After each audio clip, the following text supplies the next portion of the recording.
Buenas tardes. Eh, Damos comienzo a esta mesa que es una mesa temática en virtud del haberse cumplido los 30 años desde la sanción y promulgación de la Ley 23.551, la Ley de Asociaciones Sindicales. Vamos a contar con la presencia de los doctores César Arese, Claudia Aquino y del doctor Héctor Scotti. Brevemente, yo voy a dar lectura de los antecedentes de los doctores, aunque son harto conocidos, y después vamos a dar lugar a cada una de las exposiciones. Eh, y después va a quedar un espacio para preguntas, unos 5 o 10 minutos. Hay unas hojas que están circulando. Lo que les vamos a pedir es que redacten las preguntas y después las acercamos aquí, así vamos formulando las preguntas al panel. Bien, en primer lugar, el doctor Aquino es asesor legal de pequeñas y medianas empresas, sindicatos y obras sociales. Se desempeñó como director del Instituto de Derecho del Trabajo y la Seguridad Social de este Colegio de Abogados de San Isidro. En la actualidad es subdirector del área académica de este colegio. Es docente titular de Derecho al Trabajo y la Seguridad Social en las Universidades Católica de Salta y la Universidad de San Isidro. También es autor de diversos artículos de doctrina, tanto de relaciones individuales como colectivas del trabajo, publicados en la editorial La Ley Thomson Reuters y en la editorial RIUS, y también se desempeña como conjuez de la Suprema Corte de Justicia de la Provincia de Buenos Aires y, como él mencionó anteriormente, es vicepresidente de este foro. Bueno, el doctor César Arese es doctor en Derecho, egresado de la Universidad Nacional de Córdoba, juez por concurso, ex juez en realidad, ¿verdad?, de la Cámara del Trabajo de Córdoba, presidente de la Asociación Argentina de Trabajo y la Seguridad Social de Córdoba, profesor invitado en diversas universidades, tanto de grado como de posgrado, ex vocal del Colegio de Abogados de Córdoba, ex integrante del Colegio de la Magistratura de Córdoba, ex asesor de sindicatos, obras sociales y entidades profesionales. Bueno, y asimismo, todos saben, el doctor tiene una vasta obra. Entre esas obras se pueden destacar Derecho a la negociación colectiva, Derecho a los conflictos colectivos de trabajo, Derechos humanos laborales y la más reciente, la que acabamos de tener la oportunidad de presenciar su presentación, todas editadas por Rubens Alculsoni, ¿verdad? Finalmente, el doctor Scotti se desempeñó como juez de trabajo del Tribunal 3 de San Isidro, integró la Sala 10 de la Cámara Nacional de Apelaciones del Trabajo, se desempeñó como consejero académico del Consejo de la Magistratura de la Provincia de Buenos Aires y también como jurado en el Consejo de la Magistratura del Poder Judicial de la Nación. Es miembro de la Asociación Argentina de Derecho al Trabajo y la Seguridad Social. Entre las obras que lo encuentran como autor en colaboración están la obra Derecho al Trabajo del año 1998, editada por la ley bajo la dirección del doctor Eduardo Álvarez, el Tratado de Derecho Colectivo del Trabajo, publicado en el año 2002 también por la ley, pero bajo la dirección del doctor Julio César Simón y la coordinación del doctor Leonardo Rambesi, y también de la obra colectiva bajo la dirección del doctor Miguel Ángel Maza, Régimen de Contrato de Trabajo Comentado, publicado en 2012 también por la ley. La ley no me paga a mí, por aviso. Tengo un problemita con las editoriales. No. Bien, entonces vamos a dar inicio a esta mesa. Si les parece, damos inicio con el doctor Arese. Continúa el doctor Aquino y finalmente el doctor Scotti. Recuerden, sí, lo que les pido es el tema de formular las preguntas por escrito para después acercarlas a la mesa. Gracias.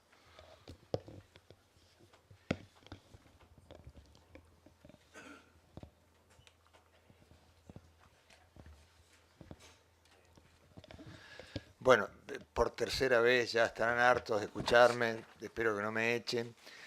Bueno, la mesa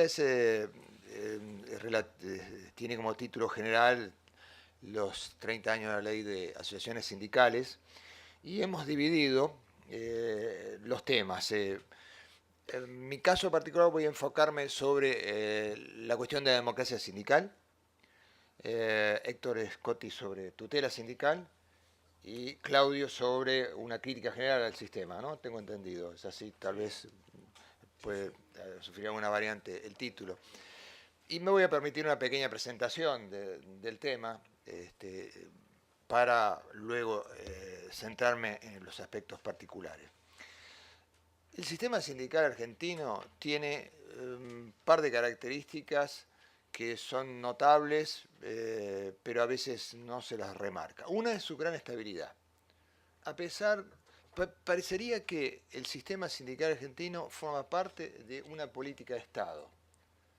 Aunque haya transcurrido durante prácticamente 3/4 de siglo, llevamos por casi 75 años de la primera ley de asociaciones sindicales, la de la Perón en 1945, de la Secretaría de Trabajo de aquel momento en 1945, desde entonces no ha habido una variación esencial del diseño que se adoptó en esa época, 3/4 de siglo de un mismo diseño sindical, con el solo interregno del año 56-58, 2 años en 75 prácticamente, es un suspiro, en el que se adoptó un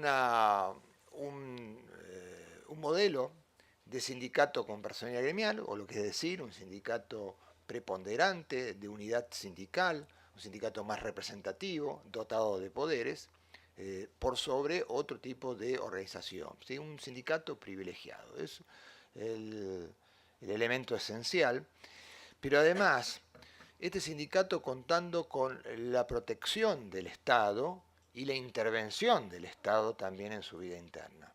La protección del Estado, ¿por qué? Porque los sindicatos que tienen personalidad gremial participan de la negociación colectiva, en forma casi excluyente, y administran las obras sociales, cuestión que se agregó mucho tiempo después, pero forma parte desde hace ya 30, 40 años del núcleo central de la organización sindical argentina. Y además, los representantes sindicales de entidades con personalidad gremial gozan de una protección preferente en materia de tutela sindical. ¿Qué resultado de esto? Resultado sintéticamente expresado de esta política de Estado es que los sindicatos argentinos tienen un alto nivel de sindicalización, de inserción en las empresas a través de delegados sindicales, presencia en las empresas. Nuestra tasa de afiliación es lejos la más alta de América, lejos, seguido por ahí por Uruguay, pero con varios puntos por debajo. Un entramado de negociación colectiva y que comprende prácticamente a todas las actividades del país. Hay aproximadamente 700 convenios colectivos, una negociación colectiva extendida que si la comparamos con el resto de Latinoamérica es francamente modélica en este sentido. Y además, sin agotar, por supuesto, los resultados de este modelo o de este sistema, una gran presencia y fortaleza de los sindicatos en la vida política nacional. O sea, son elementos esenciales de nuestro diseño también democrático.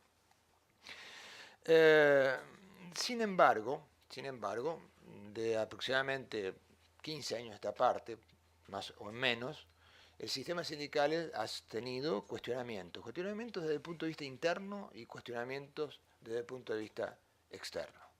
Internamente, el surgimiento para quedarse de una central de trabajadores argentinos, que, contrariamente a lo que ocurría hasta hace 20 años, diría, un poco más, en que las divisiones en el movimiento obrero eran circunstanciales, la CGTA, la CGTB, la CTA vino a plantear un modelo de pluralidad sindical al máximo nivel, hacia al tercer nivel, al nivel confederal.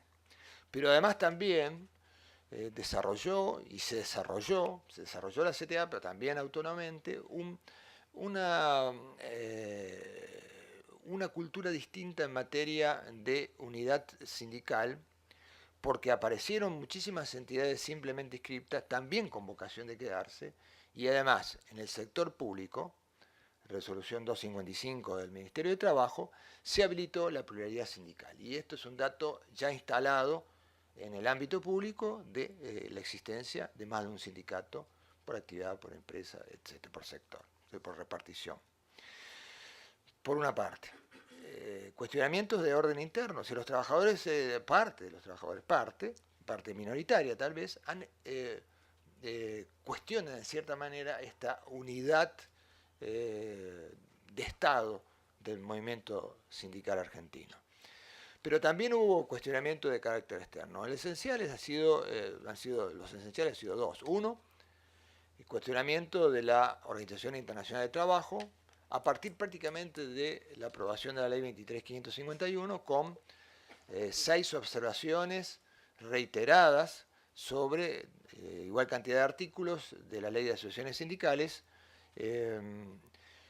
observaciones que han sido anuales, salvo el último año. No sé por qué todavía, el último año no han aparecido estas observaciones, pero la Comisión de Expertos en Aplicaciones y Convenios de la Organización Internacional de Trabajo, año tras año, ha observado aspectos centrales de la Ley de Asociaciones Sindicales, no lo vamos a detallar, pero fundamentalmente la preponderancia que se le otorga al sindicato con personal gremial frente a otras alternativas de carácter sindical.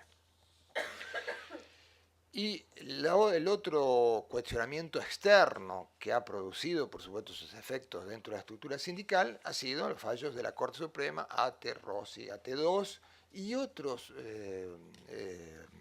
otros fallos que, sin dirigirse específicamente al diseño de unidad sindical, han habilitado, han fortalecido alternativas de representación sindical fuera de las tradicionales reconocidas por la Ley de Asociaciones Sindicales. Concretamente, los fallos antidiscriminatorios han reconocido protección, tutela a otros actores sociales, aun cuando no integren específicamente los cuadros del sindicato reconocido como más representativo. ¿Sí? El último de este año, Varela, le manda la registración a revisar en realidad la del fallo de primera instancia, de Cámara, que había desestimado la reinstalación de un representante sindical, pero que no pertenecía a ninguna entidad sindical, un activista. ¿Sí? Y esto ha fortalecido otras actividades alternativas dentro del movimiento sindical. Bien, dicho esto como a modo de introducción, ¿cuáles son, a mi modo de ver, y en el plano específico de la democracia sindical, los problemas que podemos encontrar o que podemos apuntar dentro del sistema sindical argentino? Habrá otros que seguramente serán motivo de observaciones, pero me voy a enfocar en esto específicamente. En materia de democracia interna sindical, rigen principios generales en materia de asociaciones sindicales. El primero es, derivado del sistema de libertad sindical o del principio de libertad sindical, es el de mínima intervención en la vida interna de los sindicatos, la autonomía sindical, la posibilidad de que los sindicatos se organicen en su de actividad e inclusive resuelvan internamente sus propias contradicciones. Principio de mínima intervención del Estado. Todos sabemos, porque lo dijimos al comienzo, pero todos lo conocen, de que en nuestro modelo sindical existe un alto nivel de intervención del Estado en la conformación, en la vida interna y los conflictos internos de los sindicatos. Pero lo real y cierto que es el principio de mínima intervención. Ahora bien, si el Estado dota a los sindicatos de la posibilidad de tener una tutela especial, de tener la exclusividad en la negociación colectiva, de administrar las obras sociales a través del Instituto de la Personería Gremial, debe desentenderse de un elemento tan importante de principios fundamentales, generales, establecidos en normas de carácter supranacional y nuestra propia Constitución, como lo es la libertad sindical y la democracia sindical como modo de vida general.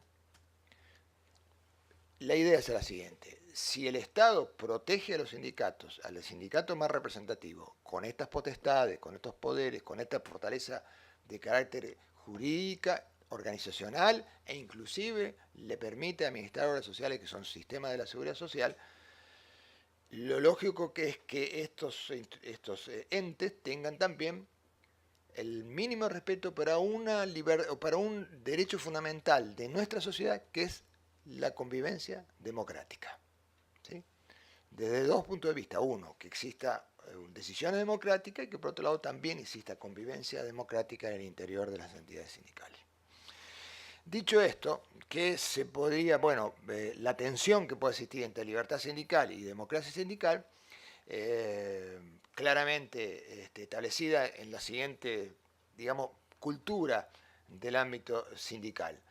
Los sindicatos repelen la posibilidad de la intervención del Estado, especialmente en la vida interna, pero a su vez reclaman la protección del Estado para la tutela cuando es objeto de discriminación en el ámbito general o en particular en la empresa, y cuando participan de órganos como el de la seguridad social. Entonces, parecería que en esto tendría que haber como una especie de diálogo, de compensación de poderes y derechos, y en esto es clave la cuestión de la democracia sindical. Solo recuerdo que en el fallo ATE se dice una frase que a mí me llamó la atención.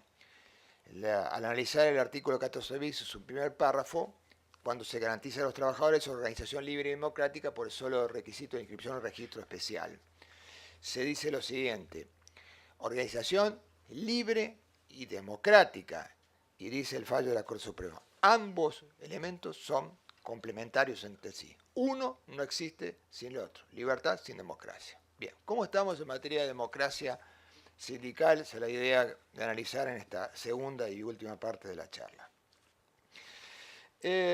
Podríamos dividirlas en tres elementos. Uno es el ingreso y la permanencia dentro de las entidades sindicales. El segundo, la vida interna sindical. Y el tercero, la cuestión electoral. El primer punto, el ingreso o el egreso a las entidades sindicales. Todos sabemos que en muchísimas entidades sindicales se impide el ingreso de trabajadores, se los obstaculiza. No se le aceptan las fichas de afiliación, no se le da constancia fehaciente de que se han sido integradas, no se resuelven las afiliaciones. ¿Qué recursos tienen los trabajadores para, en definitiva, poder hacer efectivo su voluntad de ejercer la libertad sindical positiva al participar en una entidad sindical? Aquí hay dos elementos de respuesta. Una, por supuesto, es de que frente a la negativa al ingreso a una entidad sindical existe una discriminación a la libertad sindical individual. La libertad sindical tiene un concepto colectivo, un individual. Pero además, en muchos casos, se trata de discriminaciones a la forma de pensar y de actuar política o sindicalmente de estos trabajadores. Consecuentemente, hay dos planos, una lesión a la libertad sindical y otra a la igualdad de trato.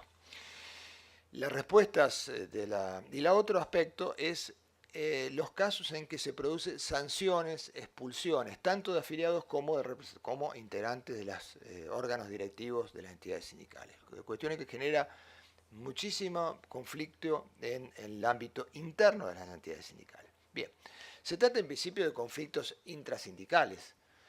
Consecuentemente, muchos dicen, bueno, los conflictos sindicales se deben resolver intrasindicalmente a través de los órganos de resolución de estos conflictos. Pero en este caso en particular, ¿cómo se resuelven los conflictos individuales de los trabajadores? El ingreso o la permanencia cuando son objeto de sanciones o de expulsión. Se resuelven por los órganos de la propia entidad sindical, comisión directiva que dispone de la suspensión, eventualmente la propuesta de expulsión, ante los órganos deliberativos, asamblea o congreso según el caso. Con la posibilidad de revisión de estas resoluciones ante el órgano administrativo, Ministerio de Trabajo obviamente, como autoridad de aplicación, pero finalmente la autoridad judicial, si los órganos judiciales. Y en esta materia, como la que vamos a ver con posterioridad, existen como dos escuelas judiciales. La escuela judicial abstencionista y la escuela judicial activista. Es decir, que entiende de que un conflicto interno en una entidad sindical, de ingreso, de expulsión, de sanción, debe merecer una intervención, una abstención o una intervención activa de los órganos judiciales. Hay jurisprudencia en ambos sentidos. Personalmente entiendo de que el abstencionismo le hace mucho mal al movimiento obrero porque deja librado muchas veces a los trabajadores a sumarios de carácter de expulsiones o a no admisiones o a sumarios de expulsión, de sanciones que no respetan precisamente el derecho de defensa. Hay fallos en que efectivamente la justicia ha examinado ex post facto, en realidad, estos actos de las entidades sindicales, en algunos casos, la jurisprudencia sería fatigoso transmitirla, que se ha admitido la lesión al derecho de defensa de estos trabajadores y se ha mandado a anular las sanciones, como en otros casos que se la ha confirmado. Pero el problema es que muchas veces vienen luego que el proceso ha concluido y que a veces los procesos electorales, que son los que motivan precisamente este tipo de actos, no ingreso, expulsión, sanción de los trabajadores, ya se ha agotado. Consecuentemente, a mi modo de ver, la intervención del Poder Judicial en estos casos debe ser mucho más activa. Sé que los jueces son refractarios a intervenir en cuestiones internas del sindicato. Muchos dicen, bueno, ¿qué me tengo que meter yo en una interna? Tengo 100 internas, me tengo que meter en un sindicato. Pero también hay temor y, por otro lado, falta de formación de los propios jueces para intervenir en cuestiones sindicales. Yo quería hacer una corrección al currículum. En realidad se dice que soy juez, no soy más juez. Yo fui abogado laboralista 20 años y ahora soy abogado de sindicatos. En mi estudio jurídico atendemos 10 sindicatos, entre ellos la Unión Obrera Metalúrgica, docente, etcétera, etcétera. En realidad, esto que hablo lo hablo más como abogado laboralista que como ex magistrado. En realidad fue un paréntesis en mi vida profesional. Yo fui 20 años abogado laboralista de sindicatos, 10 años de juez y ahora soy abogado laboralista de sindicatos. Bien, la segunda cuestión es, decíamos, el ingreso, posibilidad de expulsión sanción de los afiliados a la entidad sindical o aún sus dirigentes. Y el segundo es la práctica de participación de los trabajadores en la vida interna de los sindicatos, va a través de los órganos internos, cuerpos delegados, asambleas, asambleas ordinarias, extraordinarias y por supuesto el voto. Pero vamos a dejar momentáneamente la cuestión electoral para centrarnos en la vida interna del sindicato. Hay un capítulo dentro de la ley de asociaciones sindicales que muchas veces no es suficientemente valorado. Y es el artículo 7º, digamos, el capítulo relativo a la libertad sindical, que es el capítulo inicial, pero dentro del capítulo 7º, que se refiere precisamente a la imposibilidad de las prácticas discriminatorias dentro del propio sindicato. Es decir, hay una idea que en alguna oportunidad se la escuché a Julio Simón de la ciudadanía sindical. Es decir, que los trabajadores sean ciudadanos en la ciudad, ciudadanos en la empresa y ciudadanos en el sindicato. Nos olvidamos muchas veces que reivindicamos las prácticas, por supuesto, igualitarias dentro de la sociedad. De esto en los últimos años tenemos ejemplos, muchísimos ejemplos. Reivindicamos la igualdad de trato de los trabajadores frente al empleador y de hecho hay muchísima jurisprudencia antidiscriminatoria por diversidad de temas y a veces nos olvidamos que también los trabajadores dentro de los sindicatos tienen una ciudadanía que se vuelca en lo que podríamos llamar la ciudadanía sindical. Es decir, la necesidad de ser respetado en su calidad de género. En esto hay una corrección de hace algunos años, ya en la ley de asociaciones sindicales, que promueve abiertamente la participación de la mujer en los órganos directivos y en las comisiones negociadoras. Muy bien, perfecto. una intervención del Estado, a través de la legislación, en la vida interna de los sindicatos, de manera positiva, para generar la igualdad de género, es decir, la igualdad establecida en la Declaración Universal de los Derechos del Hombre, volcarlas también en el plano interno con respecto a la mujer. Pero también hay otros aspectos en que deberíamos respetar la igualdad en la vida interna. Una es esencialmente la igualdad ideológica en las corrientes sindicales, que se le respete, porque la ideología y la participación sindical no tiene por qué ser objeto de discriminación a la hora del ingreso, del egreso, de la participación interna, del pedido de información, de participar de una asamblea, etc. Libertad de pero también de nacionalidad, de edad, entonces se lo excluye a las personas de mayor edad o a los jóvenes, porque se establece un mínimo también de participación en los sindicatos, para decir la ciudadanía sindical. ¿Sí? Y voy ahora, ya para concluir, al tercer aspecto que me parece que es el más crítico, que es la cuestión electoral. Nuestra ley de asociaciones sindicales ha demostrado serias falencias en materia de electoral. Primera cuestión, ¿quién nombra, según la ley de asociaciones sindicales, a la Junta Electoral de un sindicato para que controle los comicios? ¿Es un órgano independiente? Debería serlo, porque obviamente en la contienda interna seguramente pueden participar diversidad de agrupaciones, de forma de pensar.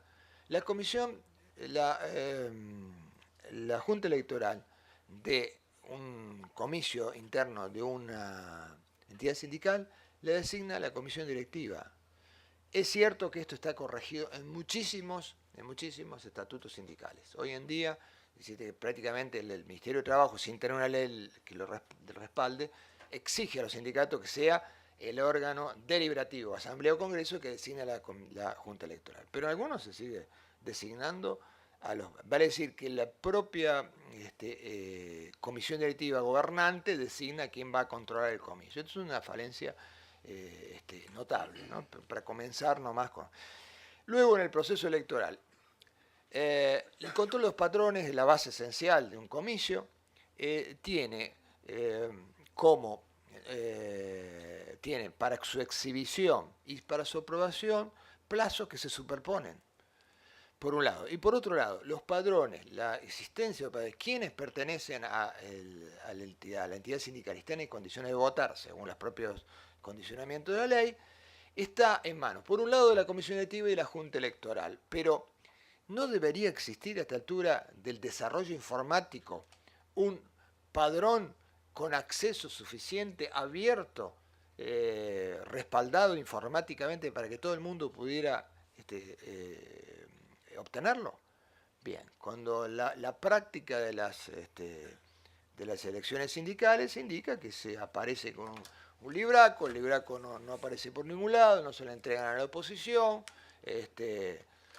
a mano, o a veces lo que es una práctica muy común. Sí, aquí está, bueno, acá está el padrón, son 7.000, son 50.000, 80.000 afiliados, acá lo tiene, siéntese y véalo acá. Pero quiero una copia, no, hay que venir con el escribano, Ministerio de Trabajo, no puede ser eso. Padrón electoral es lo elemental. Nosotros hoy, en cualquier elección municipal, provincial, nacional, está a absoluta disposición del ciudadano un padrón electoral. Hoy en día, a través de los sistemas de AFIP, se puede saber quiénes son afiliados tranquilamente. Si hay alguna duda, por supuesto, se observa y se corrige. Los padrones forman parte del ministerio en muchas entidades sindicales. No en todas, por supuesto, pero en algunas. Esto debería ser, obviamente, corregido. Para presentar una lista en un comicio electoral sindical, se disponen de 10 días hábiles a partir de la publicación de la convocatoria. En un sindicato con una comisión directiva y con un alcance territorial y de actividad o de empresa relativamente pequeño, esto por ahí no es problema. Pero cuando se debe estructurar una elección de carácter nacional, con representación en provincia, con listas electorales que a veces tienen 30, 40, 50 integrantes, a los cuales se debe escoger, se le debe pedir sus datos, deben presentar su aceptación de cargo y deben ser acompañados además con los avales, capítulo que vamos a ver inmediatamente, convierten a a la presentación, al acto de querer participar en un comicio electoral en una proeza que únicamente puede afrontar el oficialismo o un aparato similar al del oficialismo. O sea, un aparato de carácter sindical.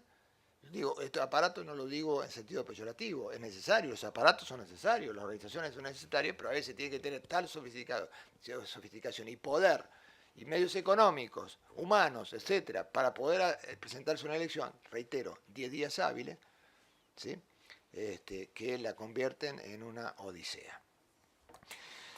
Los padrones, y a propósito de los avales. Los avales, el aval es del 3%, según establecido por ley. Y ustedes dirán, bueno, 3% en un sindicato que tiene 1.000 afiliados, 2.000 afiliados, no es tanto, ¿no es así? Se puede conseguir fácilmente. Ahora, piénsese cuántos avales se necesitan para un sindicato de empleados de comercio en la ciudad de San Isidro, que debe tener 20, 30.000 asociados, más o menos. Saquen cuenta cuántos avales se necesita, es decir, cuántas personas tienen que ir y firmar con su número de documentos, etcétera, para, son 600, ¿no? Si me falla la memoria. Es una cantidad muy importante, y esto es una limitación que favorece, por supuesto, al oficialismo, que tiene la posibilidad de encontrarlo. Ni que hablar de algunas exigencias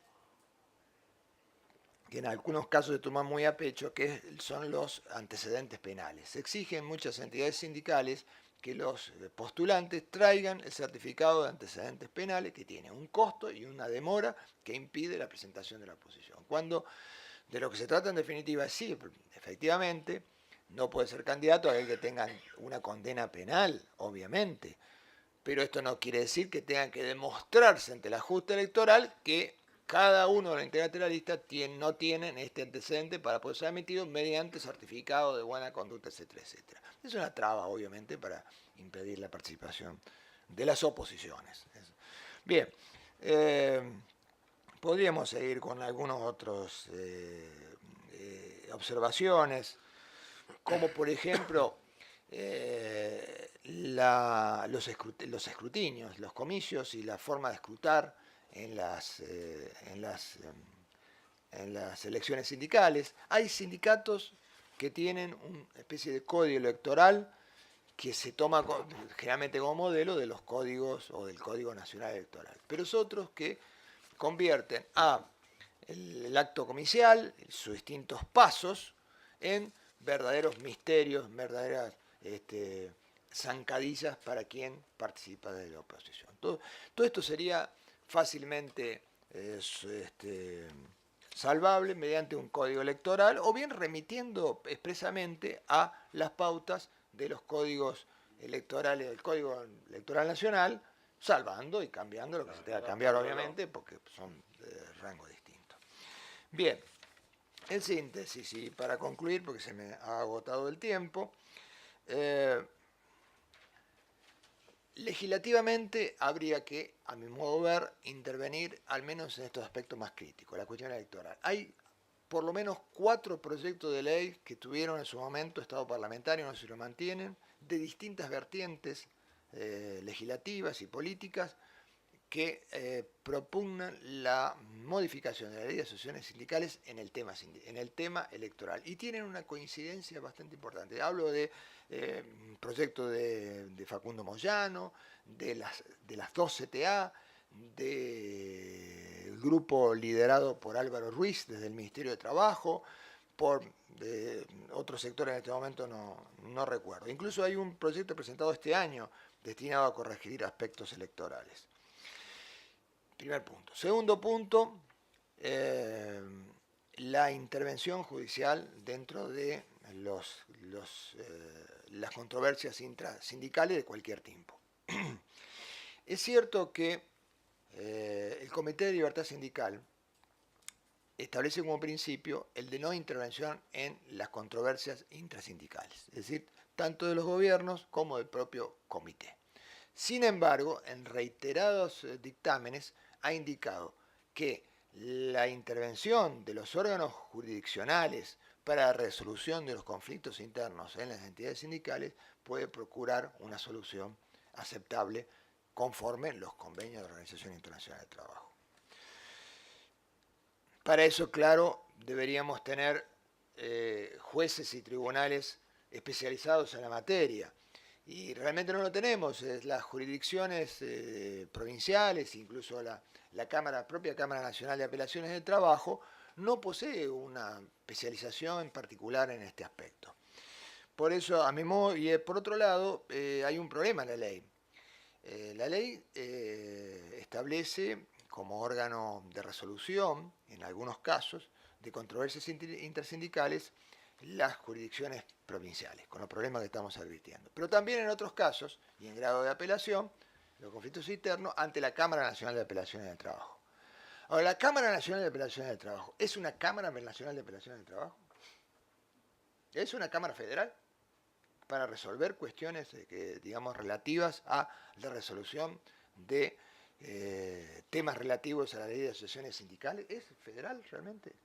Yo creo que ha dejado de serlo. O sea, es una Cámara de la Ciudad de Buenos Aires que resuelve conflictos de la Ciudad de Buenos Aires, a la cual se le ha otorgado el carácter de Cámara Federal, porque es un tema federal en materia de asociaciones sindicales. Nosotros deberíamos crear un fuero federal de, en todo caso, laboral, para el otorgamiento de personas gremiales, para la resolución de conflictos internos, para las cuestiones de carácter electoral sindical. Me parece. De eso hay varios proyectos. Uno de ellos fue el proyecto de modificación, que era el que me faltaba, elaborado por Pablo Topet, Jorge Elías y Oscar Valdovinos hace unos años, y también el grupo de expertos convocados por el Ministerio de Trabajo hace unos años, para proponer medidas en general y en particular se refirieron a este tema. Es decir, un fuero específico de carácter federal para poder abordar.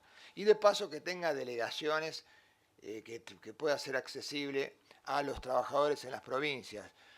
Si un delegado de una fábrica de Misiones se le niega la posibilidad de la convocatoria de elecciones, tiene que agotar la vía ciudadana. Luego deben venir al Ministerio de Trabajo de la Nación, a través de delegación Misiones, que lo va a derivar acá a la Dirección Nacional de Asociaciones Sindicales, y cuando le nieguen la posibilidad o le acepten, lo que sea, la resolución, debe ir a la Cámara Nacional de Apelaciones de Trabajo, ese obrero de una fábrica de Misiones, a discutir ante la Cámara Nacional una cuestión de carácter sindical. Eso obviamente debe ser corregido. Vale también para San Isidro, o sea, no importa, digo, esto es un tema de poder acceder realmente a una justicia y una justicia especializada y especializada en la materia.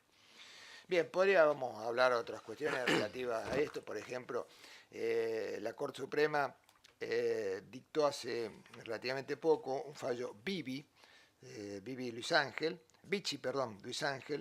contra Centro de Constructores Navales, creo que es así, ¿no? Relativo a que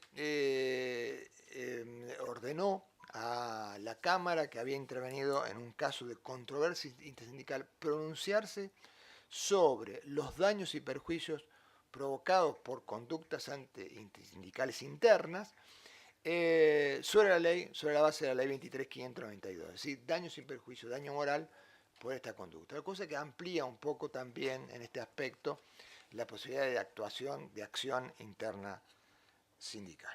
Bueno, con estas ideas un poco desordenadas seguramente y acotadas por el tiempo, es que me pongo a disposición en todo caso para el debate. Muchas gracias.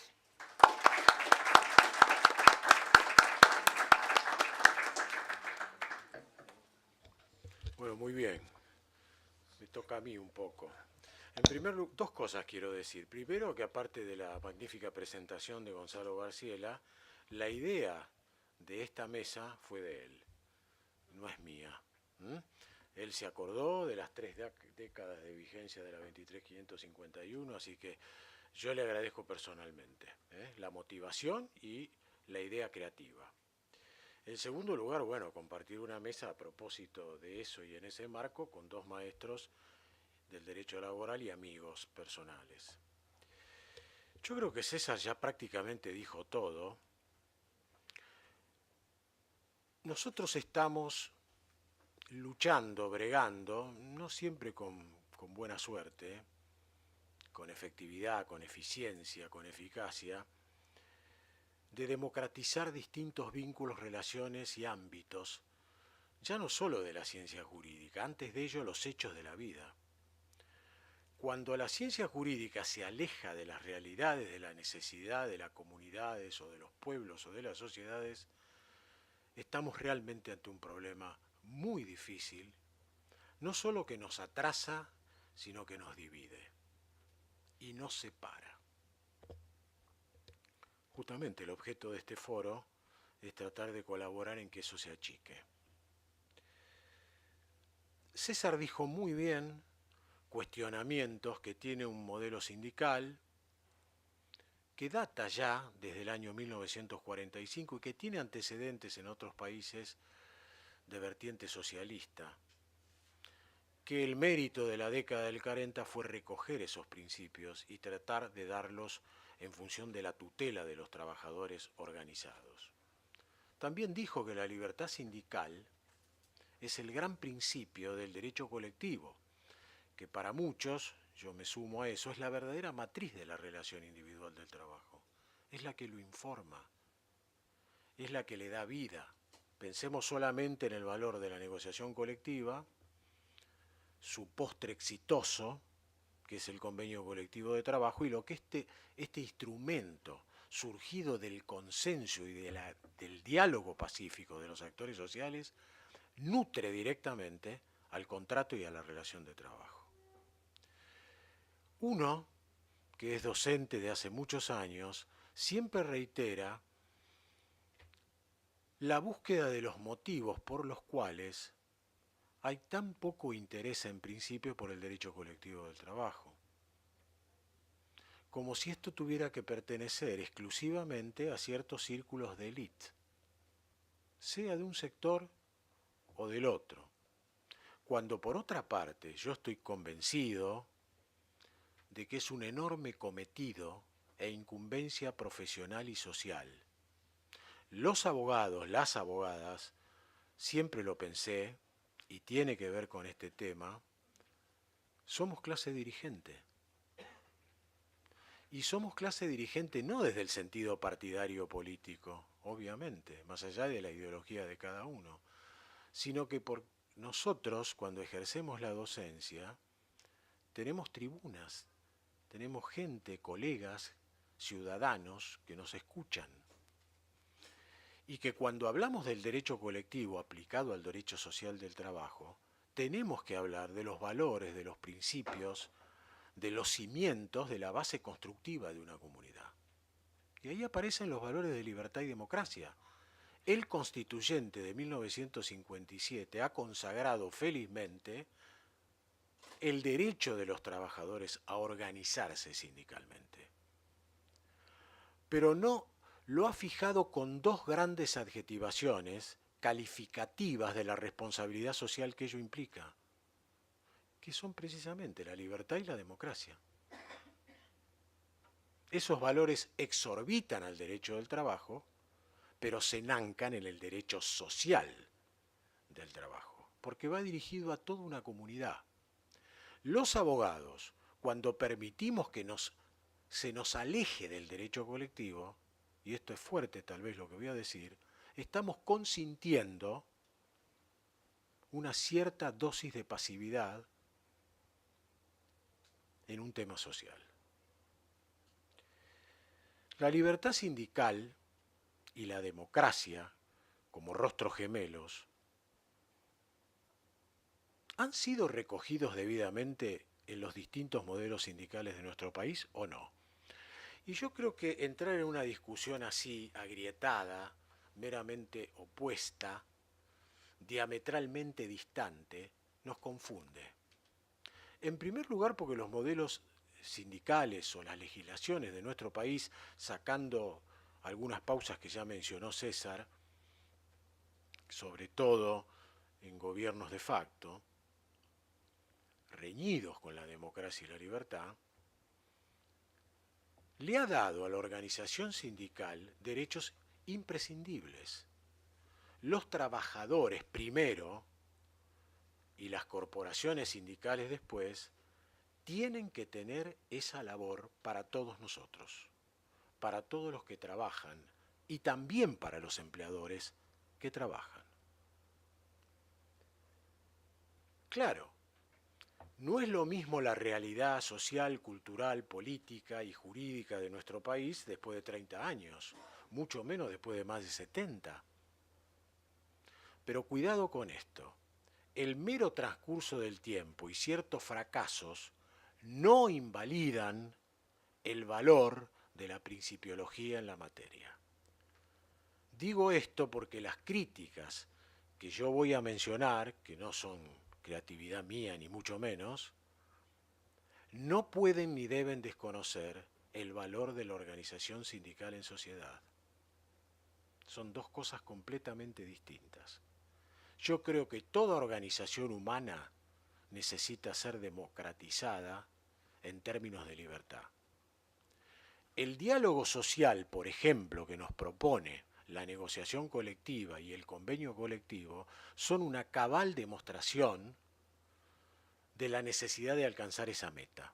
Y acá de vuelta, la labor de los profesionales del derecho es esencial. Aquellos que hemos tenido la experiencia de participar en negociaciones colectivas, en mutaciones, reformas, instrumentaciones del convenio colectivo de trabajo, primero estamos aprendiendo modos diferentes de concebir la vida. Y en segundo lugar, técnicas de negociación que cada vez más a nosotros como profesionales del derecho nos está reclamando el mundo. Y desde luego el país, y desde luego las provincias. César también mencionó, creo que una media docena de críticas fuertes que la Organización Internacional de Trabajo le viene haciendo, tanto desde el Comité de Libertad Sindical como desde la Comisión de Expertos, en aplicación, y yo agregaría de interpretación, de las convenciones. La primera es aquella que tiene que ver con un conflicto intersindical donde la controversia está en cómo un sindicato que no tiene la personería gremial viene a disputársela a quien la tiene en los dos ámbitos. Ustedes saben que todo sindicato tiene dos grandes ámbitos. El ámbito personal, que tiene que ver no con la cantidad de los afiliados de cada gremio, sino a qué se dedican los trabajadores. Y en segundo lugar, el derrame geográfico, el territorial, ¿dónde lo abarca? Por ejemplo, el artículo 28 de nuestra ley 23.551 establece un mecanismo muy sabio, a mi entender, pero que tiene que ser resguardado con libertad y democracia para que haya una verdadera bilateralidad, como para que el eventual vencedor también tenga oportunidades reales de lograr en justicia, democracia y libertad ese desplazamiento. Tenemos varios casos, varios fallos, no tenemos tiempo de decirlo ahora, de extendernos. Pero una inquietud que plantea la OIT respecto de este artículo es la exigencia proporcional, el porcentaje en el cual debe superar quien viene a disputar ese trono al otro que tiene el reinado. Y no lo dice la propia manda inserta en el artículo 28, pero sí está en el decreto reglamentario, 21 es el artículo, el decreto es el 467, que le exige para que se tipifique la consideración de considerablemente superior un mínimo del 10% para arriba. La OIT dice que en términos del convenio 87 de libertad sindical, y yo agregaría también el 98 de la libertad sindical proyectada sobre el derecho real de asociación y de representación de los años 48 y 49, evidentemente, más allá del término cuantitativo, ahí tenemos un problema. Segundo aspecto, las normas de los artículos 29 y 30, por ejemplo. Claro, ahí tenemos la clave, casi de bóveda, la espina dorsal, de dónde nos paramos frente a este tipo de modelo.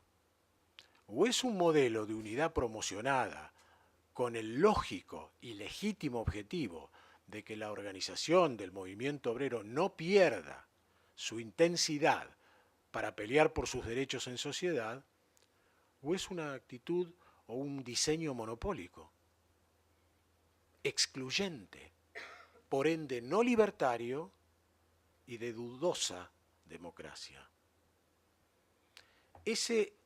Los 29 y 30 están excluyendo desde su letra, más allá de pronunciamientos jurisprudenciales, privilegiando al gran sindicato por actividad por sobre los sindicatos horizontales, que implican una enorme realidad social en nuestro país, por profesión, por oficio, por categoría, y también los sindicatos de empresa.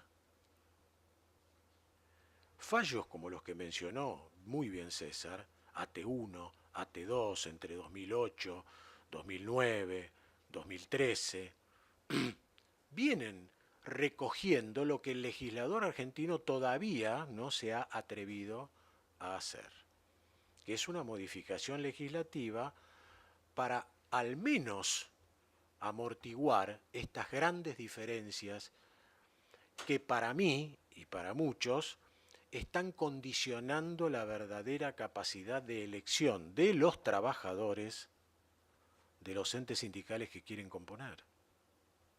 Y esto está dicho por la OIT en varias oportunidades. El artículo 31, inciso primero, o A, que según el modelo, según la literalidad de nuestra ley, le confiere la posibilidad de ser delegados, que para mí y para muchos es la representación más carnalizada que tiene el trabajador en el centro de trabajo, donde él se desempeña y donde hay que representar a los compañeros, solamente a una determinada categoría sindical.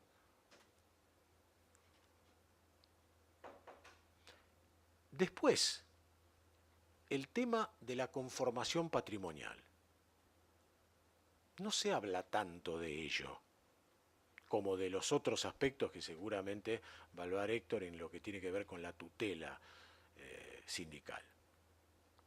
Pero el artículo 38 nos propone, nuevamente, desde la exégesis de la norma en vigencia, que solamente los sindicatos que tienen personería gremial, o sea, los más representativos en función de lo que nos dice y ratifica el modelo permanentemente, son los únicos que pueden utilizar al empleador como agente obligado de retención de las cuotas.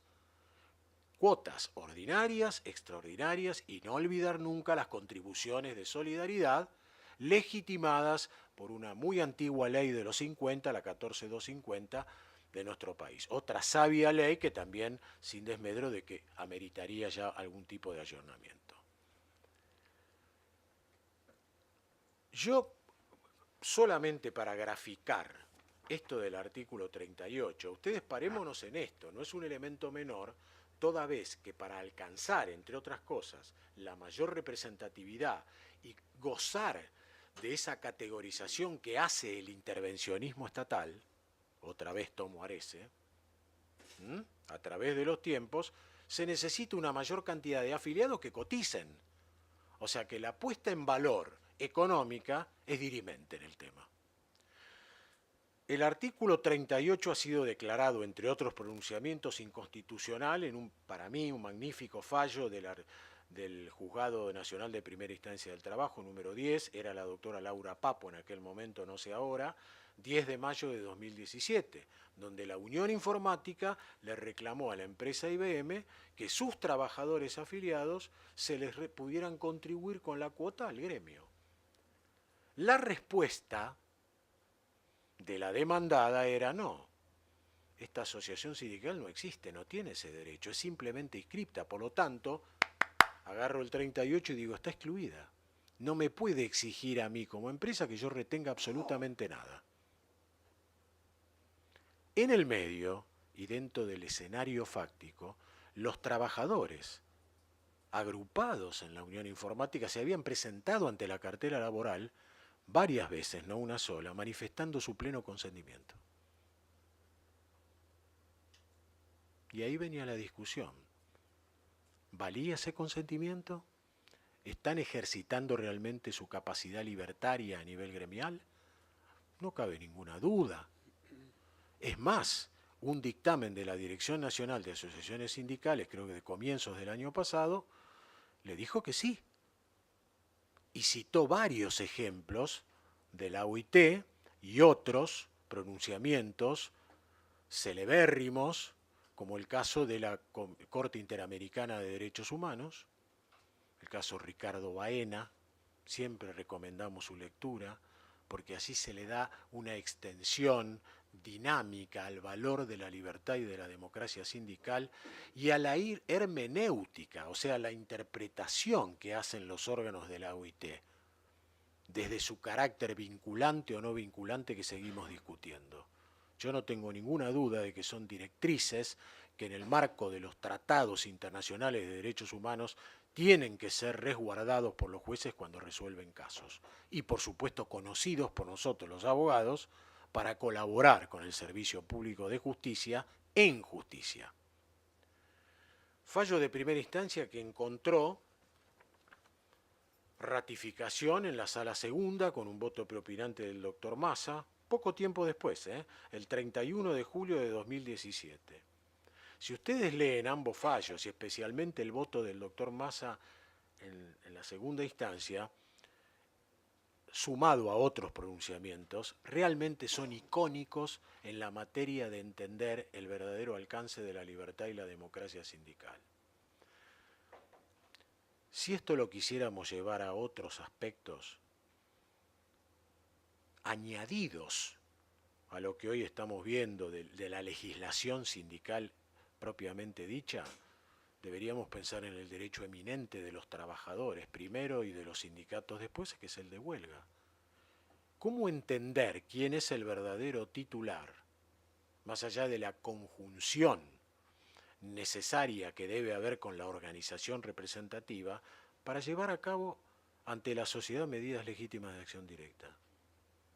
Esa titularidad, en términos de libertad sindical y más allá del fallo orellano de junio de hace 2 años, está en cabeza de los señores que trabajan.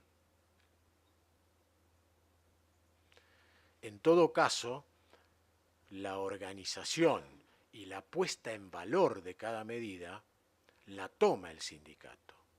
Y en términos de libertad y democracia, hay que escudriñar realmente dónde estamos parados. ¿Cuánta entidad tiene la verdadera voluntad de los trabajadores para decidir llevar a cabo una medida legítima? ¿De qué depende? ¿Depende realmente de ellos o depende en ciertos casos y lamentablemente de cúpulas sindicales? Otro aspecto, por añadidura, yo lo pondría en la cuestión de la necesidad de que el Estado tome intervención en este equilibrio, una vez más lo cito, que César bien marcó. La libertad, la autonomía y la autarquía de los gremios, no hay ninguna duda. Ponerle límites a los sujetos pasivos de los derechos sindicales de los trabajadores frente al Estado, frente a los empleadores y frente a los partidos políticos, agrego, es de incuestionable carácter. Pero por el otro lado, cuando salen algunas disposiciones de la cartera laboral, una, por citar la última, disposición 7E de 2017 del 5 de abril del año pasado, las discusiones se dan. ¿Hasta dónde el Estado puede intervenir? Acá lo hace, creo que bien, en algún aspecto, desde el lado de meras recomendaciones. Pero, por ejemplo, en el proceso electoral, ¿qué está recomendando? Y bueno, busquemos los sistemas informáticos, busquemos boletas electrónicas, tratemos de darle transparencia a los procesos electorales que dañan los derechos de muchas minorías. Otro aspecto que no está criticado hasta ahora por la OIT, el protagonismo o no de las minorías en los órganos de conducción y administración de un sindicato. Artículo 17. Y la perpetuidad en esos cargos a través del voto, por supuesto. Hay varios proyectos que intentan modificar para darle el resguardo democráticamente y en forma libertaria a las minorías en una elección dentro de un órgano paradigmático de la organización sindical. Y una duda que el otro día lo estábamos viendo con un colega acá presente que me está ayudando mucho en la realización de mi tesis, que tiene que ver con estos temas, es otro hecho fundamental, que es el ejercicio de la huelga en los servicios esenciales, donde por supuesto los sindicatos otra vez son sujetos de protagonismo inequívoco. Muy bien. Creamos una comisión de garantías, atendiendo a los consejos de la Organización Internacional del Trabajo. Lo hicimos nacer allá por el año 2006, largamente 2 años después de lo que nos decía o nos dice el artículo 24 de la 25.877 del año 2004 que regula este aspecto. Desde el 2006 hasta el último decreto de fines del año pasado, que es el 1095, y más allá de que arrancamos diciendo que como órgano independiente la Comisión de Garantías, que es la que puede calificar de esencial o no esencial un determinado servicio, que como ustedes bien saben debe garantizar prestaciones mínimas más allá y en resguardo del derecho de huelga, no tiene un reglamento orgánico. No las pautas que dio la cartera laboral, sino un reglamento autogestionado por las partes y miembros integrantes de la Comisión de Garantías. Les aclaro que así como una vez en esa comisión estuvo la FACA, a partir de los últimos decretos, ahora está la Academia Nacional de Derecho. Y siempre se mantiene este consejo interuniversitario que agrupa a las universidades nacionales. Estamos buscando optimizar mediante técnicos y académicos temas muy sensibles para la sociedad, como son los efectos, los contenidos, los alcances de las medidas legítimas de acción directa, y resulta que todavía parecería que el Estado no le permite realmente, en mi opinión, a una comisión de independientes a darse su propio reglamento orgánico. Se lo hemos entregado a la cartera laboral. Si uno mira lo que pretenden los órganos de libertad sindical y comisión de expertos de la OIT, poco que ver tiene. Por último, el sindicalismo argentino ha dado muestras de su capacidad de acordar en momentos históricos del país. Y me voy a referir a algo que tiene siempre dicho Carlos Etala, uno de mis mentores, en su libro Derecho Colectivo del Trabajo, cuando él se refiere a los acuerdos marco, es decir, la gran negociación colectiva, pero no derramada por sectores, sino a nivel nacional. Y nos recuerda el caso del año 1973, en el mes de junio, donde se suscribió, se celebró el Acta de Compromiso Nacional con objetivos que me gustaría volver a repetir. 1. Implantar como sistema de política salarial todas las medidas destinadas a una justa distribución del ingreso. 2. Eliminar la marginalidad social mediante la acción efectiva del Estado en materia de vivienda, educación, salud y asistencia social. 3. Absorber en forma total y absoluta la desocupación y el subempleo de los trabajadores argentinos. Y por último, terminar con el descontrolado proceso inflacionario y la fuga de capitales. En esta película de 70 y pico de años, la frustración de estos elementos guardan una enorme similitud con la realidad, entre lo filmado y lo que vivimos. Muchas gracias.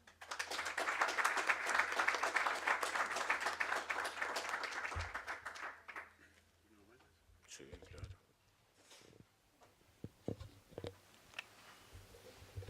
Bueno, buenas tardes. Le agradezco a las autoridades del encuentro, no me puedo acordar el nombre, Encuentro Nacional del Foro Federal de los Institutos y Comisiones de los Colegios de Abogados y Procuradores de la Nación. Me salió casi de corrido el nombre.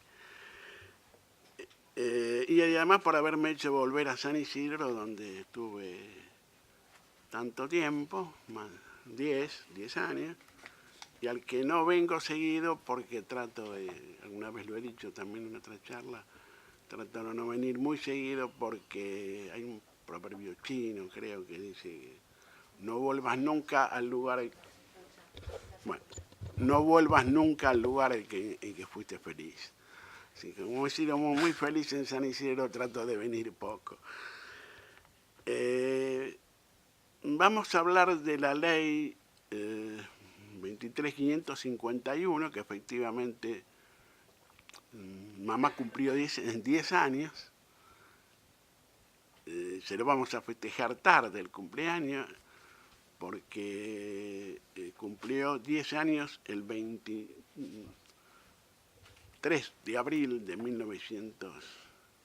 Cumplió 10 años ahora, en el 2018, nació el 23 de abril de 1988 y produjo en materia de tutela sindical 2 instituciones señeras, una de las cuales era inexistente, fue en nuestra legislación, es decir, que fue la primera disposición relativa al tema, y la otra mejoró alguna que había de otros tiempos. En lo primero me refiero, porque como han dicho acá los doctores Arese y Aquino, desde las primeras decretos leyes y leyes sobre asociaciones sindicales y gremiales, el esquema, salvo ese periodo del 56 al 58, el núcleo organizativo era similar. No ocurrió lo mismo con la protección a los representantes gremiales, que afortunadamente la protección fue progresando, cada vez fue siendo mejor, y llegado a la actual ley vigente, lo primero que hay que decir con relación a la protección, y en uno de esos aspectos que le decía que ha resultado creadora porque ninguna ley de todas las anteriores contuvo un tema de estas características, es el otorgamiento de una acción por la vía sumarísima a todo aquel trabajador o asociación de trabajadores que se vea afectado en su libertad sindical. Esta norma, insisto, no tenía antecedentes en nuestro país, fue tomada de la legislación española,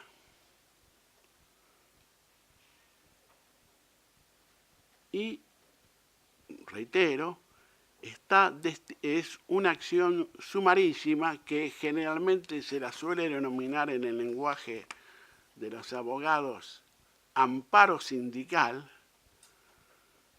pero no es un amparo, ténganlo esto presente, entre otras cosas porque el amparo y la acción sumarísima, si bien son procedimientos celéricos, tienen características, tienen algún parecido, pero tienen regulaciones procesales distintas, apelaciones, plazos para apelar.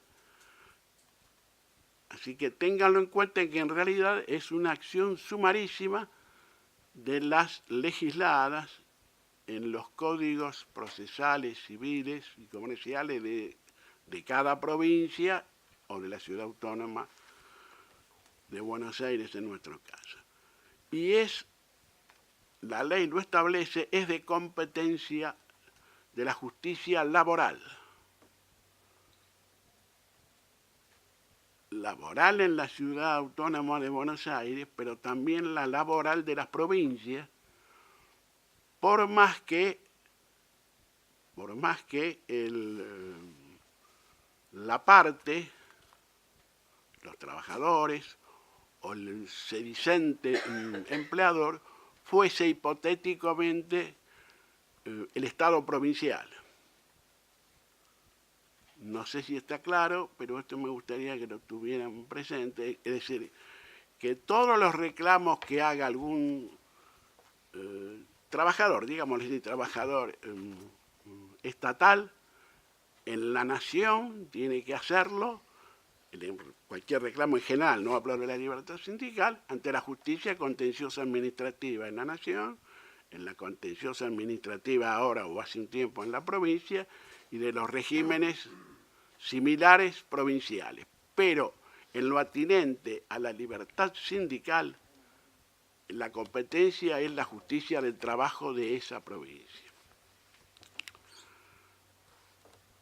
Con relación a quienes pueden, o a quienes la ley se preocupa de exhortarlos a que se abstengan de limitar la autonomía de las asociaciones profesionales, en primer lugar,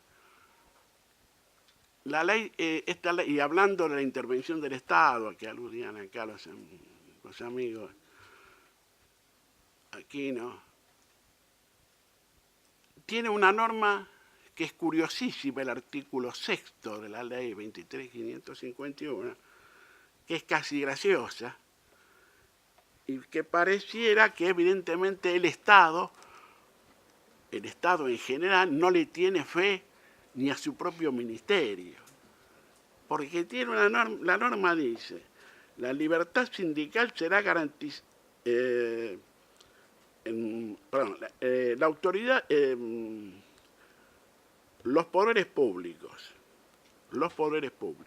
y en especial la autoridad administrativa del trabajo, los empleadores y sus asociaciones y toda persona física o jurídica deberán abstenerse de limitar la autonomía de las asociaciones profesionales. Es decir, que la propia ley le desconfía al Estado, a su propio ministerio,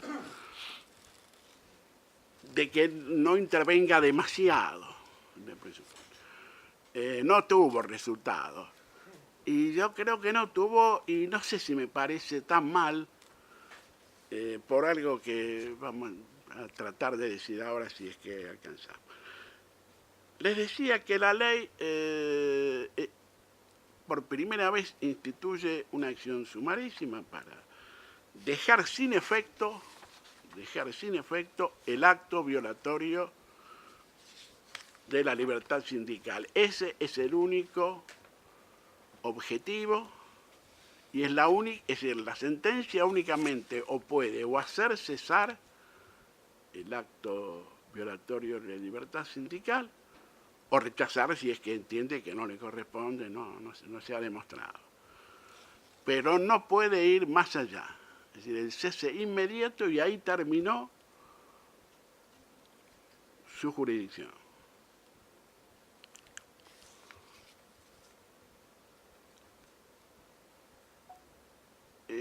Durante bastante tiempo, durante bastante tiempo, se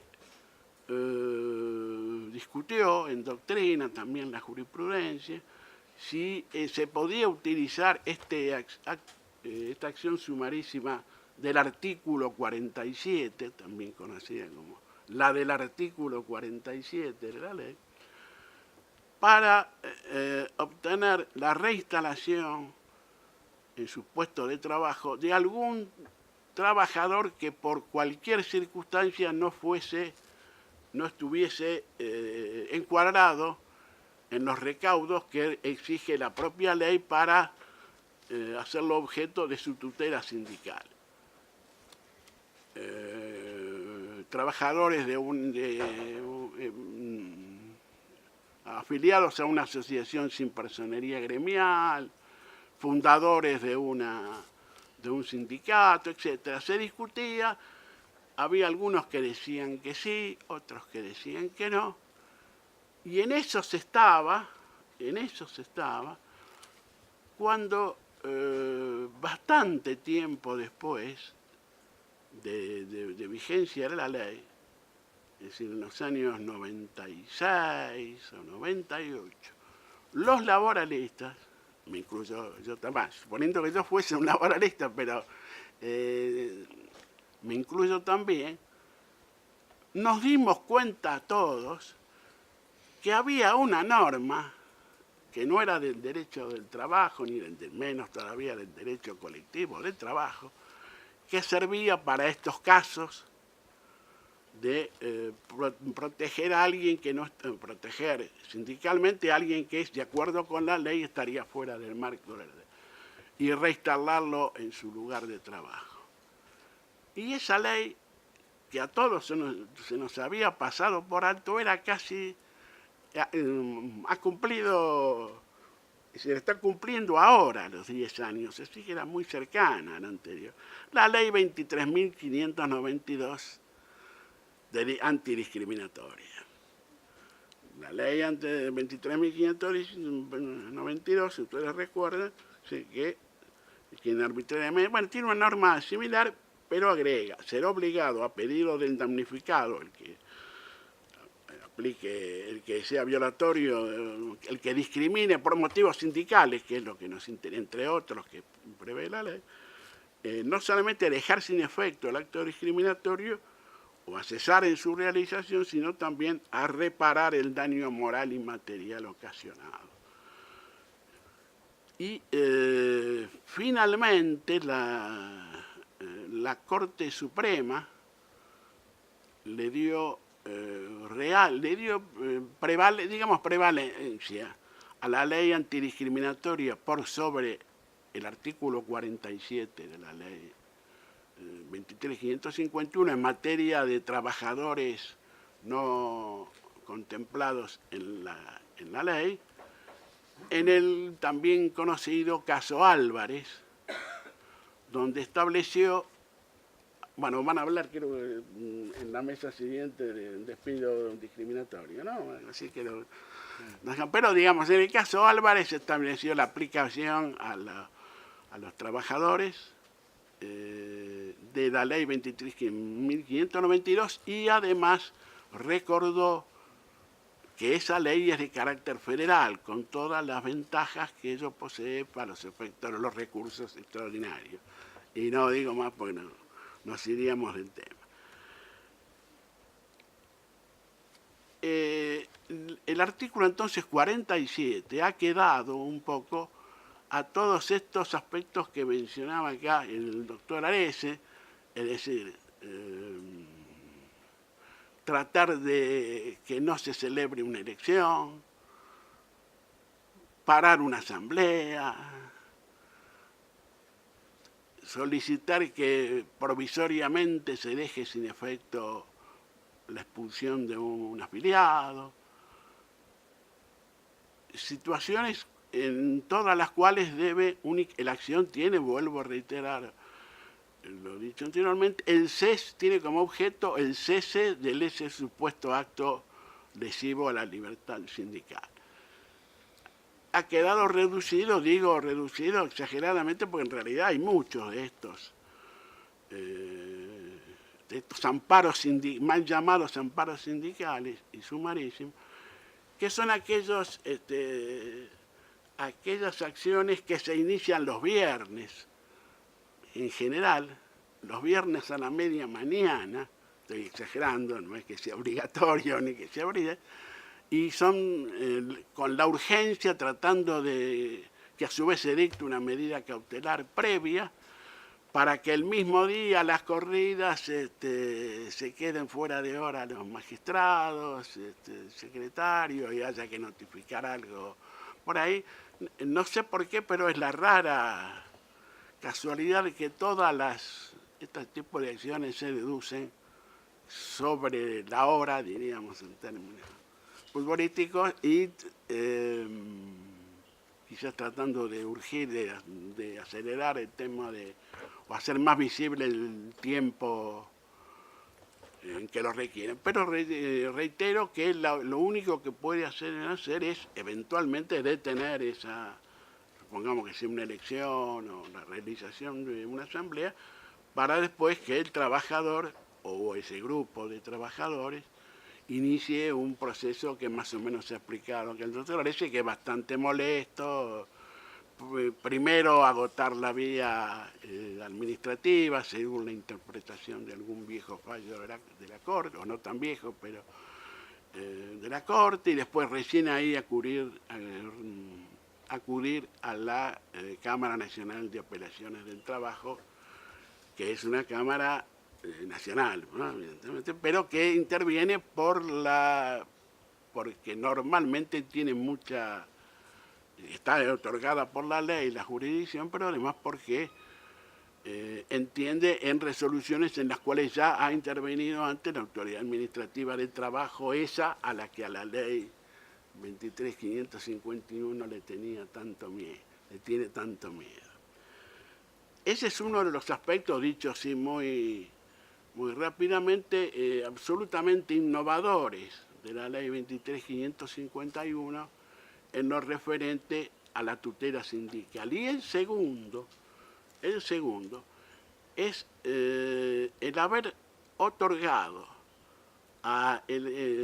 mejor dicho, el haber establecido que ningún empleador podrá despedir, suspender o modificar sus condiciones de trabajo sin haber acudido obtener previamente una sentencia que excluya de la tutela que le otorga la ley y dados determinados supuestos, una sentencia firme para acudir, para proceder, si en ese momento con la sentencia en su favor, al despido del delegado o representante beneficiado, que debe tener justa causa, dice la ley.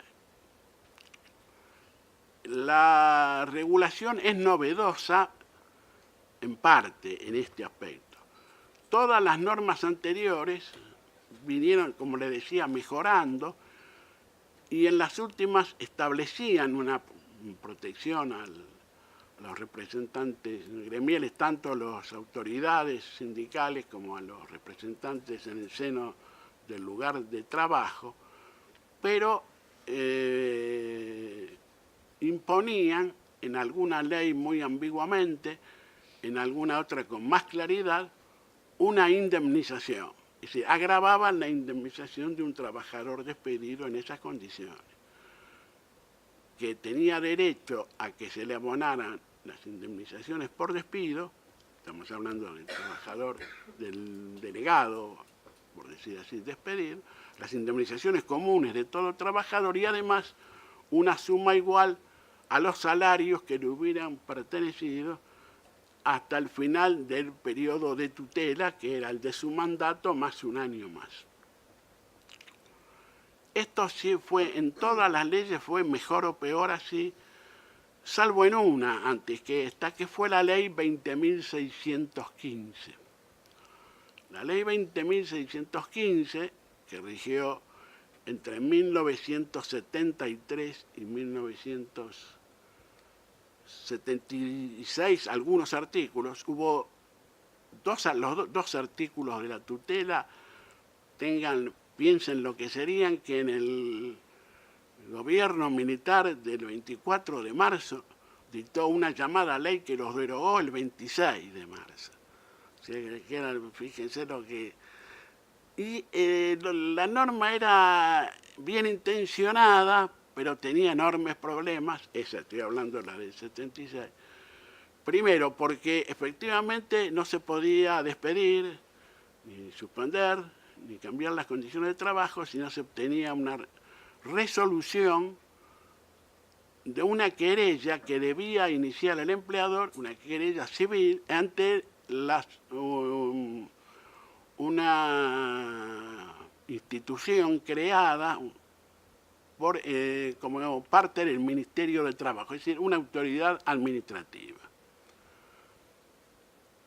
Y además tenía la protección, excedía el tema gremial, sino que no se le aplicaba a los representantes gremiales la misma tutela que la Constitución le da a los legisladores. Es decir, no se los podía detener, salvo que se los encontrara infraganti en la comisión de un delito. Parecía una exageración, evidentemente, y lo era. La ley no quedó no tuvo demasiada, no generó demasiados problemas en esos 2 años, porque en esa época, insisto, tengan presente, 74, 75 al 76, duró 1 año y pico, las cuestiones sindicales se dirimían de otra manera, ¿no? No era con el recurso ante la Cámara, el amparo, no. Tenían otra resolución, había varios intervinientes. Sumarísimo de sumarísimo, y algunos sin sumarísimo, no, ni siquiera sumarísimo. Había varios participantes con personería gremial, sin, armados, desarmados, armados oficiales. Bueno, por eso en realidad nadie ni se dio mucha cuenta, no se aplicaba. Pero la derogación de los artículos, digo así, a título de curiosidad, la derogación de los artículos, que reitero, fue el 26 de marzo, una de las primeras llamadas leyes que dictó el gobierno, que se unieron en marzo del 76, mantuvo subsistente, derogó la tutela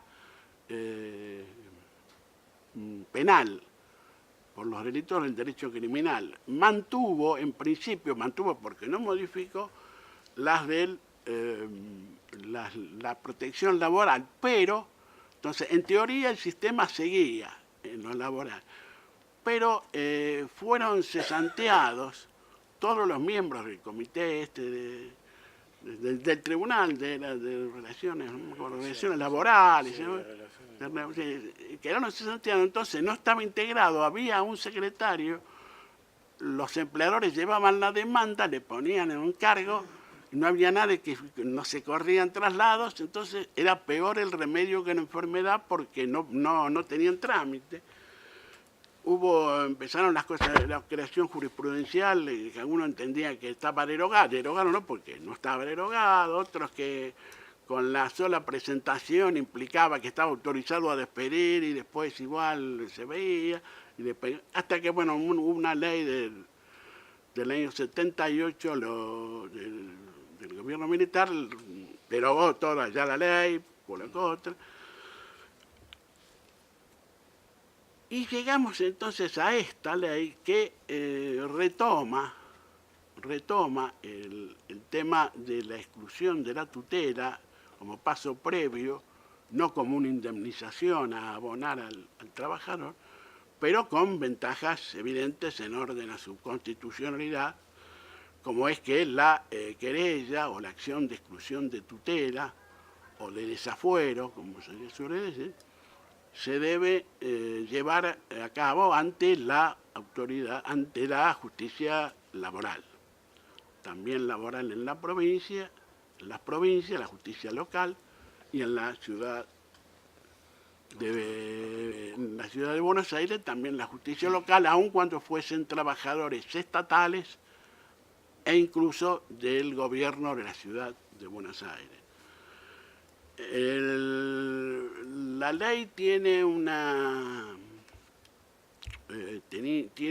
limitación, como acá lo han dicho los distinguidos amigos que me han precedido en la palabra, tienen una limitación en cuanto a que está referida a todos directivos de sindicatos con personería gremial y trabajadores delegados, los representantes en los establecimientos, que deben a su vez pertenecer, en la letra de la ley, a una asociación con personería gremial. En el 2008, a partir del 2008, la Corte dictó una serie de 3 casos muy conocidos, conocido como AT1, que declaró la inconstitucionalidad de la exclusividad de una asociación con personería gremial para convocar a una elección, así que podía convocarla cualquier asociación. Parecería que las inscriptas, que por lo menos tienen que estar inscriptas, eso no lo dice el fallo, pero parecería que sí, y posteriormente Rossi, que era la presidenta de una asociación de trabajadores, de empleados civiles de la Armada, creo, ¿sí? Que fue despedida y no tenía en teoría, en la ley no tenía protección, y la Corte declaró inconstitucional el requisito de pertenecer a una asociación sin personería gremial. Bueno, se me acabó el tiempo, tenía algo más, espero que alguna cosa de interés pueda haber dicho. Gracias.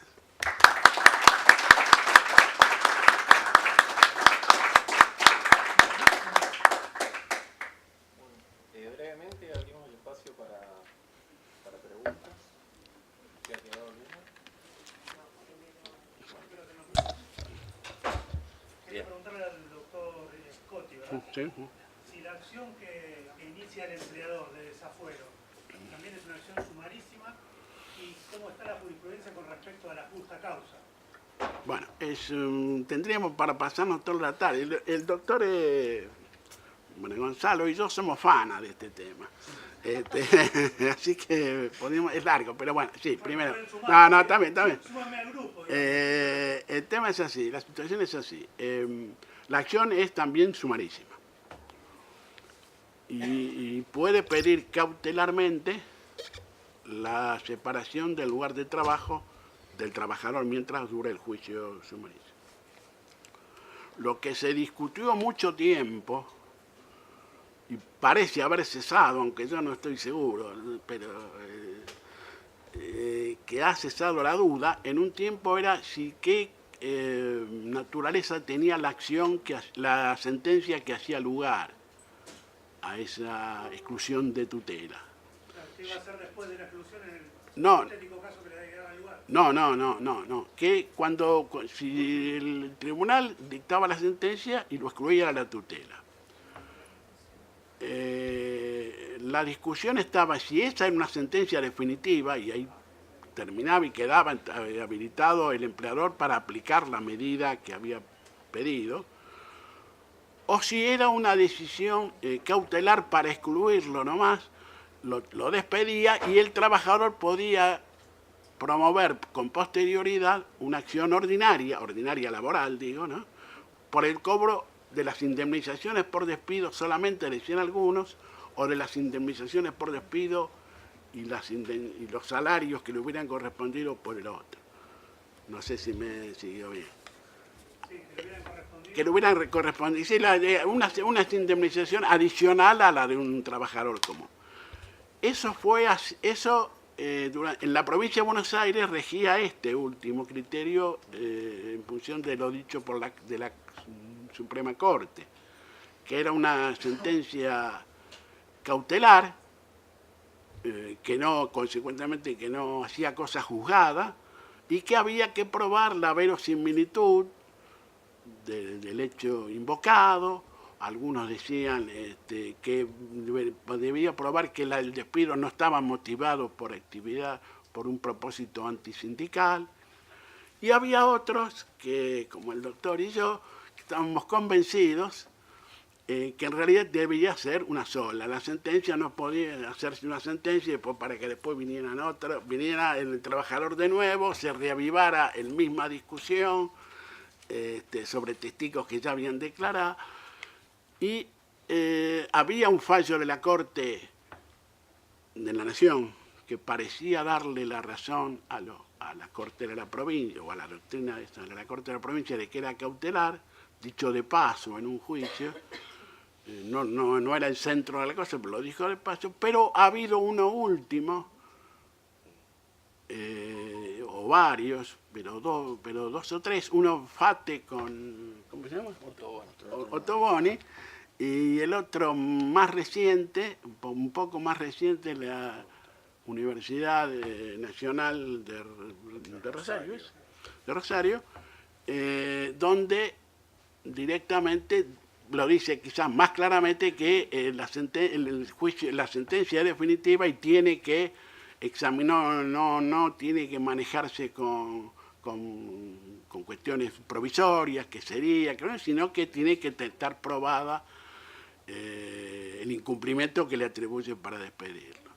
No sé si ha sido claro. Todo esto se lo dije en 2 minutos y son más o menos como 40.